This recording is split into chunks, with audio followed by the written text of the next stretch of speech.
കൂട്ടുകാരെ, നമുക്കൊരു തോരൻ വെക്കാം. തോരൻ വെക്കുന്ന ഈ സാധനം നിങ്ങൾക്ക് അറിയാമല്ലോ. ഇവിടെ ചവിച്ചോന്ന് ഞാൻ കടയിൽ പറയുന്നത്. ഞാൻ ഇടയ്ക്ക് മോൻ്റെ കൂടെ ഒരു 3 മാസത്തേക്ക് ഗൾഫിൽ പോയിരുന്നേ. അപ്പം ഞാൻ ഇവിടെ നമ്മളിത് ഉപയോഗിച്ചിട്ടില്ല. അവിടെ ചെന്നപ്പോൾ ഈ സാധനം കണ്ടപ്പോൾ ചോദിച്ചപ്പോൾ മോള് പറഞ്ഞു, അമ്മ ഇത് നല്ല അമ്മയെ തോരൻ വെക്കാമെന്ന്. അപ്പം ഞാൻ അന്ന് അവിടെ ഇതുപോലെ മേടിച്ചിട്ട് 1 പ്രാവശ്യം തോരൻ വെച്ചേ. അപ്പോൾ പിന്നെ ഇവിടെ ഇത് കാണുമ്പോഴെല്ലാം നമ്മൾ തോരൻ വെക്കും. ഓമയ്ക്ക് എങ്ങനെയാണ് തോരൻ വെക്കുന്നത് അതുപോലെ തന്നെ ഇരിക്കും. സൂപ്പർ ഒരു സാധനമാണ്. ഇനി ഇതിൻ്റെ വേറെ പേരുണ്ടോയെന്നൊന്നും എനിക്കറിയത്തില്ല. അപ്പം നമുക്കതിലെ വീഡിയോയിലേക്ക് പോകാം. ഞാൻ സ്റ്റവ് കത്തിച്ച് വെച്ചിട്ടുണ്ട്. തവയും വെച്ച് എണ്ണ ചൂടായിട്ടുണ്ട്. കടുക് ഇടുവാണ്.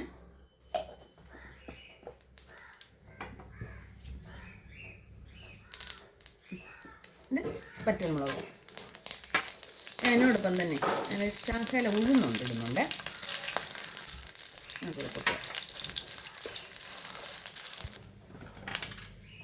നമ്മുടെ കടുക് ഉഴുന്നെല്ലാം മൂത്തിട്ടുണ്ട്. ലേശം മഞ്ഞൾപ്പൊടി.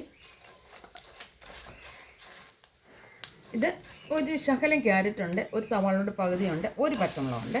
അത് ഇതിനകത്ത് വെക്കുക. നല്ലൊരു തോരനാണ് അല്ലേ. നമ്മൾ ഒരു ഇടത്തരം പഴുത്തോമയ്ക്ക് മൂത്ത് വരത്തില്ലേ, മധുരമുള്ള അതുപോലൊരു ടേസ്റ്റ് അതിനകത്തുണ്ട്.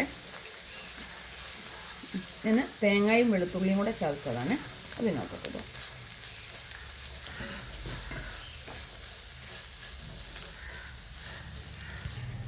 ആവശ്യമായി ഉപ്പ്. പിന്നെ നമ്മൾ തോരനല്ലേ, ശകലം ജീരകപ്പൊടി ചേർക്കുമല്ലോ, ഒരിച്ചിരി ജീരകപ്പൊടി. നമ്മുടെ ചൗച്ചവുണ്ടല്ലോ, ഞാൻ അരിഞ്ഞ് ഒരു ശകലം ഉപ്പിട്ട് വരട്ടെ. അപ്പം നമ്മൾ അതിനകത്ത് വെള്ളം മൊത്തം ഇങ്ങി പോന്നേ. അപ്പം നല്ലതായിട്ട് കിട്ടും.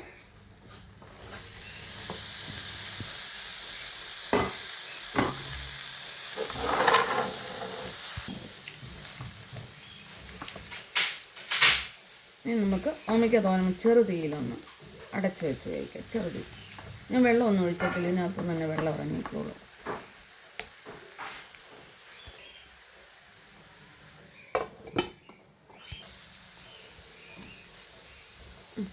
നമ്മുടെ തോരൻ റെഡി ആയിട്ടുണ്ട്. ഉപ്പൊക്കെ ഉണ്ട്. നമ്മുടെ ഓമയ്ക്ക തോരനെ കാബേജ് തോരനൊക്കെ വെക്കുന്നത് പോലെ തന്നെ ടേസ്റ്റാണ്. ഒരു കുഴപ്പമില്ല, സൂപ്പറാണ്.